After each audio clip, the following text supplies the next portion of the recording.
Hello बच्चों, welcome to Sunil academy. और आज की वीडियो बेटा हम पढ़ेंगे चैप्टर नंबर 9 जिसका नाम है स्ट्रेट लाइन। इंपॉर्टेंट चैप्टर है बेटा। अब इसमें फॉर्मूले बड़े सारे रहते हैं, बड़ी सारी इक्वेशन भी रहती हैं। जैसे जैसे फॉर्मूले आते जाएंगे, इक्वेशन आती जाएंगी बेटा, आपको साथ साथ में रिवाइज भी कराता जाऊंगा, समझाता भी जाऊंगा। अगर आप वीडियो देखते हो लाइक जरूर करिएगा, चैनल को लाइक सब्सक्राइब शेयर कमेंट जरूर करें। स्टार्ट करते हैं आज का वीडियो। Exercise 9.1 question number 1। बड़ा आसान तरीका बेटा इसको सॉल्व करने का। एक कोऑर्डिनेटर बनाना है आपने कार्टेशियन प्लेन में। कोऑर्डिनेट आप मुझे दे रखे हैं और फिर उसका एरिया भी पता लगाना है, ठीक है। तो पहले हम एरिया पता लगा लेते हैं। एरिया ऑफ कोऑर्डिनेटरल, एरिया ऑफ कोऑर्डिनेटरल, इसको नाम दे लेते हैं बेटा ए बी सी डी। ये आएगा 1/2, यहाँ पे मॉड। अब देखो बेटा, इससे पहले आपको कुछ समझाऊंगा मैं। यहाँ पे क्या समझाना चाहता हूँ वो देखिए। ये जो पॉइंट है ना, इनको आप ऐसे लिख लो, ये -4 5, इसके नीचे दूसरा पॉइंट लिख लो 0 7, ठीक है। उसके नीचे तीसरा पॉइंट लिखो 5 -5 5 -5, और फिर फोर्थ पॉइंट -4 -2, और फिर लास्ट में फिर से लिख लो -4 और 5। पहले वाला पॉइंट था उसको लास्ट में भी लिख लो। अब देखो बेटा, एरिया ऑफ कोऑर्डिनेटर कैसे निकालेंगे। क्रॉस मल्टीप्लाई करते जाइए। पहले इसको मल्टीप्लाई करो, कितना है -28, फिर फॉर्मूले का माइनस, फिर इन दोनों को करो तो क्या आ गया 0, 1 हो गया। फिर प्लस, अब चलेंगे नेक्स्ट पे, इसको करेंगे मल्टीप्लाई 0, फॉर्मूले का माइनस, इसको करेंगे तो 35, फिर प्लस। अब इन दोनों को मल्टीप्लाई करेंगे तो क्या आएगा बेटा माइनस का 10, फिर फॉर्मूले का माइनस, और इन दोनों को करेंगे आएगा 20, ठीक है। फिर नेक्स्ट बेटा प्लस, इन दोनों को करेंगे -20, फॉर्मूले का माइनस, और इन दोनों को करूंगा तो क्या आएगा प्लस का 8, इसको मार्ड में रखेंगे, ठीक है। अब यहां देखो, ये आएगा 1/2, ये आ गया बेटा -28, माइनस का 35, माइनस का 30, और फिर से माइनस का 28 आ गया। ये बन गया 1/2। इनको ऐड करूं, देखो बेटा 30 30 60, 20 80, और 20 हो गया 100, 100 हो गया 108, और 116, 5 121, ये आ गया -121। क्योंकि बेटा मॉड में इसलिए रखा जाता है, ये एरिया है, एरिया कभी नेगेटिव में नहीं होता, ठीक है। तो ये बन जाएगा 121 डिवाइडेड बाई 2 सेंटीमीटर स्क्वायर, ठीक है। अब देखो, इसको ड्रॉ भी करना है, जब स्क्वायर यूनिट लिख लो एक ही बात है।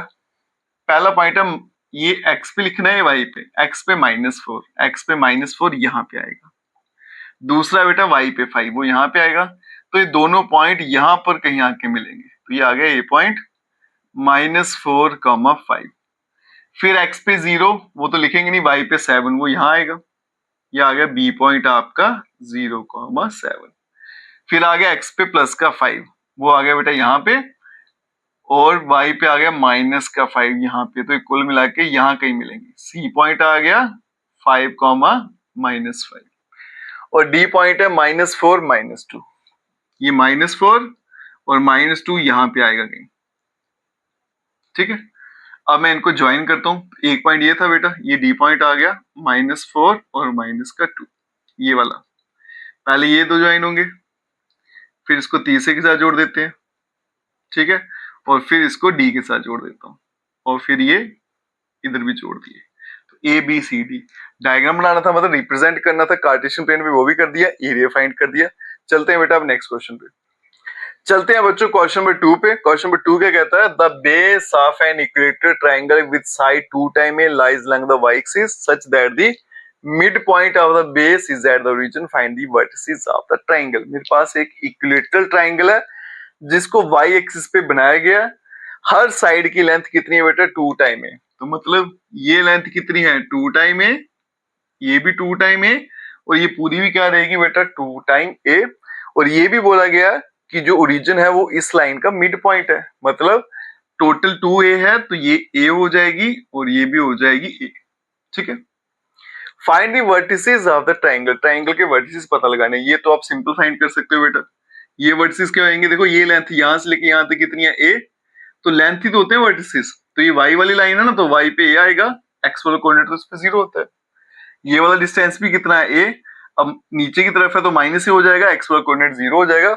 बस आपको सी पॉइंट निकालना है, मुझे पता है ये एंगल 90 होता है, इसमें पीजीटी लगाते हैं, ये डिस्टेंस निकल जाएगा और कोऑर्डिनेट निकल जाएंगे। ठीक है, अब यहां देखो बेटा कैसे सॉल्व करना है। In right angled triangle AOC, इसमें चलेंगे बाय पाइथागोरस थ्योरम। क्या बनेगा बेटा, AC का स्क्वायर इक्वल्स टू OC का स्क्वायर प्लस OA का स्क्वायर। अब जो AC है ये है बेटा 2 टाइम A, तो इसका स्क्वायर, OC जो है ये मुझे निकालना है, और OA जो है ये है A, तो बनेगा A का स्क्वायर, बनेगा 4 time A square equals to OC का स्क्वायर प्लस A का स्क्वायर। इसको यहां भेजा तो बनेगा 3 टाइम A का स्क्वायर इक्वल्स टू OC का स्क्वायर, स्क्वायर को इधर भेजूंगा तो रूट बनेगा, तो OC इक्वल्स टू √3, साथ में आ जाएगा A। तो मतलब ये जो डिस्टेंस है बेटा वो कितना आया, √3 और A। तो फिर C के कोऑर्डिनेट क्या हो जाएंगे, कोऑर्डिनेट क्या होते हैं, x वाला डिस्टेंस और y वाला डिस्टेंस। तो इस पॉइंट का x वाला डिस्टेंस कितना है, √3a, और यहाँ पे तो y क्या होता है, 0 हो जाता है। तो वर्टिसेस फाइंड करने थे बेटा, आपके सामने आ गए। ठीक है, चलते हैं बेटा नेक्स्ट क्वेश्चन पे। चलते हैं बच्चों क्वेश्चन नंबर 3 पे। क्वेश्चन बड़ा सिंपल सा है, डिस्टेंस फाइंड करना है मुझे P और Q के बीच में। क्लास 10th का कंसेप्ट है बेटा, डिस्टेंस फॉर्मूला कोऑर्डिनेट ज्योमेट्री में पढ़ा होगा। आगे कंडीशन देखो क्या, PQ is parallel to y axis और दूसरे में PQ is parallel to x axis. इसको समझते हैं बेटा, इसका क्या मतलब है। तो यहां देखो बेटा, सबसे पहले P पॉइंट मुझे दे रखा है, x1 y1, फिर Q पॉइंट है x2 और y2। ये जो डिस्टेंस है PQ, क्या होता है बेटा distance formula, x2 minus x1 का whole square plus y2 minus y1 का होल स्क्वायर। ठीक है यहां तक। अब देखो बेटा इसका क्या मतलब है, पार्ट 1 और पार्ट 2 में लिखा गया है। ये आ गया मेरा x वाला लाइन, ये आ गया y वाली लाइन। ठीक है, फर्स्ट पार्ट में कहता है PQ is parallel to y axis, ये पार्ट 1 जिसमें बोला गया है कि PQ जो है is parallel to y axis, कि मेरी जो लाइन है वो y एक्सिस के पैरेलल होनी चाहिए। मतलब इस तरह से कुछ बनेगी PQ लाइन। ये तभी पॉसिबल है बेटा अगर PQ लाइन एक ही पॉइंट से पास करे, है ना। 2 पॉइंट से करेगी फिर तो पॉसिबल ही नहीं है। तो ये तभी पैरेलल बन सकती है अगर ये एक ही पॉइंट से पास करेगी। मतलब मेरे जो पॉइंट है ये दोनों क्या होने चाहिए, बराबर होने चाहिए। मतलब एक ही पॉइंट हो जाए, दो नहीं होने चाहिए। इसका मतलब ये तभी पॉसिबल है जब x1 किसके बराबर हो जाएगा, x2 के बराबर। पॉइंट दो अलग नहीं होंगे, एक ही पॉइंट होगा, है ना। तो इसका मतलब x1 x2 दोनों बराबर हो जाएंगे तभी एक बनेंगे, नहीं तो अलग अलग हो जाएंगे। तो फिर मेरे पास जो PQ है उसका आंसर क्या बनेगा बेटा, अंडर रूट। अगर ये दोनों बराबर है तो ये 0 हो जाएगा। ये बनेगा y2 माइनस y1 का whole square, square root cut जाएगा तो आएगा y2 माइनस y1। ठीक है, चलते हैं बेटा पार्ट 2 पे। क्या बोला गया, PQ is parallel to x axis. Same concept लगेगा। अगर मुझे x एक्सिस के पैरेलल बनानी है, मतलब इस तरह से लाइन, तो ये तभी पॉसिबल है अगर एक ही पॉइंट से पास करेगी। तो मतलब y1 और y2 ये दोनों अलग नहीं है, फिर एक ही पॉइंट है। ठीक है, तो यहाँ पे वैल्यू पुट करेंगे तो PQ क्या आएगा, under root x2 minus x1 का होल स्क्वायर, यहां बनेगा 0, स्क्वायर रूट कट जाएगा तो बनेगा बेटा x2 माइनस x1, और ये इस क्वेश्चन का आंसर है। ठीक है, चलते हैं बेटा नेक्स्ट क्वेश्चन पे। चलिए बच्चों, तो चलते हैं क्वेश्चन नंबर 4 पे। और ये वाला क्वेश्चन या फिर इसी तरह का क्वेश्चन आपने क्लास 10th की कोऑर्डिनेट ज्योमेट्री में भी किया होगा। सेम उसी तरह से इसको सॉल्व करना है बेटा। पॉइंट जो है x एक्सिस पे दे रखा है मुझे, और उस पॉइंट का इन दो पॉइंट से डिस्टेंस क्या है, सेम। इक्व डिस्टेंस मतलब सेम है, और मुझे पॉइंट जो है वो पता लगाना है। लेट जो पॉइंट है, मान लेते हैं let the point be P, और यहाँ पे आ गया x, 0। अब देखो पॉइंट x एक्सिस पे है तो सीधी सी बात है बेटा उसका y कोऑर्डिनेट 0 रहेगा। थोड़े हिंट आप समझ आए करो। अब इस पॉइंट का जो डिस्टेंस है इन दोनों से, अगर मैं डायग्राम बनाऊं, मान लो ये आपका A पॉइंट है, इसको 7 6 ले लेते हैं, ये दूसरा पॉइंट ले लेते हैं बी, और ये आ गया आपका पी पॉइंट जो है x,0। इनका जो डिस्टेंस है पी ए और पी बी ये दोनों क्या है, बराबर है। और क्वेश्चन में क्या गिवन है मुझे, P A equals to P B.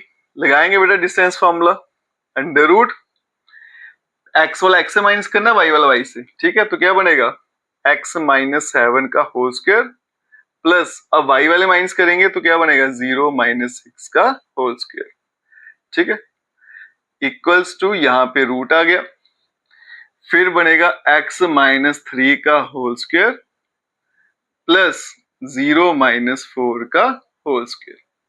Root इनका कैंसिल आउट हो जाएगा बेटा, तो ये बनेगा x माइनस 7 का होल स्क्वायर प्लस 0 माइनस 6 करूंगा तो माइनस 6 का होल स्क्वायर, यहाँ पे बेटा x माइनस 3 का होल स्क्वायर प्लस 0 माइनस 4 किया तो माइनस 4 का स्क्वायर, a माइनस बी का होल स्क्वायर, ये बनेगा a square plus B square minus 2ab, 6 square 36, यहाँ पे आ गया a square plus B square minus 2ab plus आ गया 16, एक्स स्क्वायर यहाँ पे कैंसिल आउट हो जाएगा, ठीक है।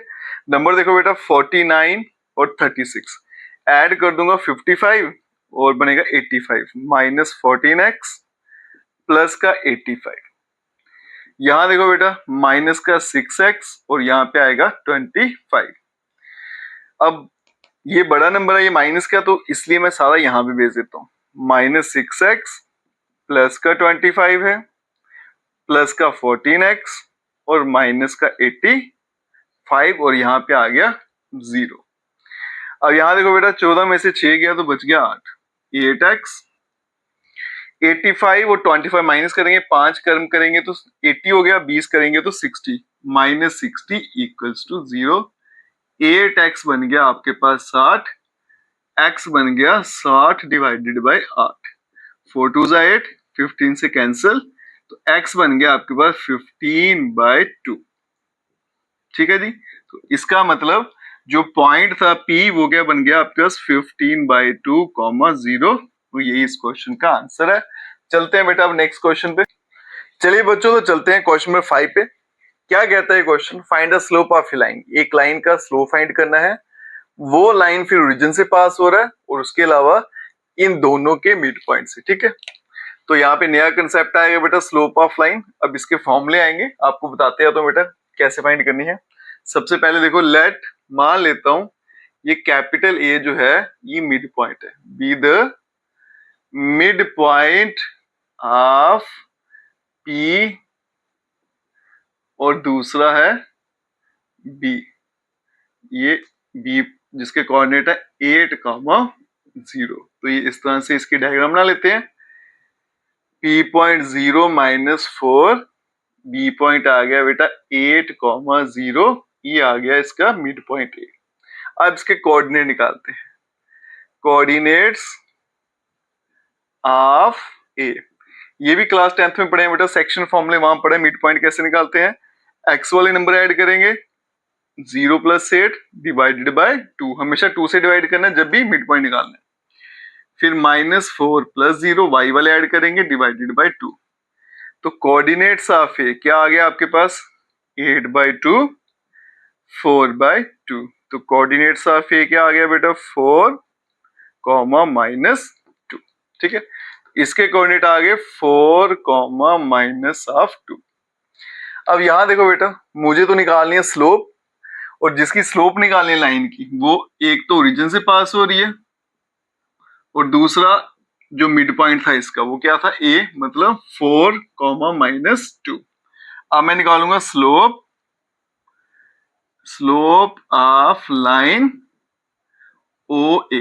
देखो बेटा अगर मुझे 2 पॉइंट दे रखे हैं तो स्लोप निकालने का फॉर्मूला क्या रहता है, पहले वो लिख लेता हूँ, साथ साथ में फॉर्मूले बताता हूँ, y2 - y1 divided by x2 - x1, ठीक है।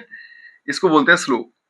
ये पॉइंट होता है x1 y1, ये होता है x2 y2। तो यहाँ पे इसकी स्लोप क्या निकल जाएगी बेटा, y2 के बदले -2, -y1 0 है, x2 के बदले में 4, x1 0 है, -2 डिवाइडेड बाई 4, तो आंसर आ गया -1/2 और ये इस क्वेश्चन का आंसर है। ठीक है, चलते हैं बेटा नेक्स्ट क्वेश्चन। चलिए बच्चों, तो चलते हैं क्वेश्चन नंबर 6 पे। ये क्वेश्चन क्या कहता है, without using the Pythagoras theorem. Pythagoras theorem को इस्तेमाल नहीं करना है और बताना है कि ये पॉइंट किसी राइट एंगल ट्राइंगल के हैं। ठीक है, अब मुझे पता राइट एंगल ट्राइंगल में एंगल क्या होता है, 90 डिग्री का होता है। वही कंसेप्ट यहाँ पे हम लगाएंगे बेटा। तो यहाँ पे देख लेते हैं पॉइंट मुझे क्या क्या दे रखे हैं, इसको ए मान लेते हैं 4 4, दूसरे को बी मान लेते हैं बेटा 3,5 और तीसरा पॉइंट सी ले लेते हैं -1 और -1 आ गया। ठीक है, अब मैं क्या करता हूं, स्लोप निकालता हूं। Slope of line A B, इसको मैं लिख लेता हूं m1। स्लोप को हमेशा m से रिप्रेजेंट करते हैं, यहाँ पे सबकी निकालनी है इसलिए मैंने नंबरिंग दे दी m1 m2 m3। क्या फॉर्मूला बेटा अभी बताया था, फिर से रिकॉल कर लेते हैं, y2 minus y1 x2 minus x1। ठीक है, ये आ गया x1 y1 x2 y2। Value डालते हो 5 -4 डिवाइडेड बाय 3 -4, ये बन गया 1 और नीचे क्या आ गया आपका बेटा -1, तो कुल मिला के -1। फिर निकालेंगे बेटा स्लोप ऑफ लाइन, दूसरी लाइन है BC, इसको लिख लेते हैं m2। ठीक है, अब BC लाइन है ना, तो ये बनेगा आपका x1 y1, ये बन गया x2 और y2। फॉर्मूला लिखूंगा बार बार, सीधा यूज करेंगे। y2 क्या है -1, फिर माइनस y1 कितना है 5, फिर आ गया x2 माइनस x1 कितना है बेटा 3, बन गया -6 -4। ये माइनस माइनस कटेगा, 2 से काटेंगे 3/2। फिर निकालेंगे बेटा स्लोप ऑफ लाइन AC, इसको लिख लेते हैं m3। ठीक है, अब AC की बात है, ये आ गया x1 y1, इसको मैं हटा देता हूं, तो y2 -1 माइनस y1 क्या है 4, फिर आ गया x2 -1 और माइनस x1 क्या है 4, ये बन गया बेटा -5 डिवाइडेड बाय -5, कट गया तो आंसर आ गया 1। अगर आप ध्यान से देखो बेटा, slope of AB multiply slope of AC, दोनों को अगर मैं मल्टीप्लाई कर दूं तो क्या आएगा -1 × 1, तो आंसर आ गया -1। और ये आपकी थ्योरम, सॉरी एक प्रॉपर्टी है बेटा स्लोप की, m1 × m2, अगर दो स्लोप को मल्टीप्लाई करके आंसर क्या आता है -1, तो इसका मतलब ये लाइनें आपस में परपेंडिकुलर है, तो इसका मतलब m1 परपेंडिकुलर टू m2। तो इसके मुताबिक मैं लिख सकता हूं बेटा देयरफॉर आपकी दो लाइनें आपस में परपेंडिकुलर है, AB परपेंडिकुलर AC, तो मतलब एक एंगल क्या आ गया आपके पास 90 डिग्री का आ गया।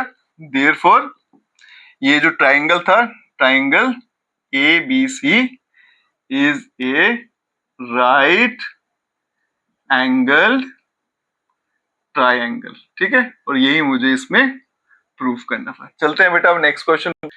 चलिए बच्चों, तो चलते हैं क्वेश्चन नंबर 7 पे। क्या कहता है, find the slope of line. तो देखो बेटा मुझे स्लोप ही फाइंड करना है, which makes an angle of 30 degree with the positive direction of y-axis measured anti-clockwise। लेकिन यहाँ पे पॉइंट नहीं दे रखे, यहाँ पे एंगल दे रखे हैं। अब देखो बेटा स्लोप फाइंड करने के दो तरीके हैं, एक एंगल से होता है, एक पॉइंट से। पॉइंट वाला सीख लिया, अब एंगल वाला सीखेंगे।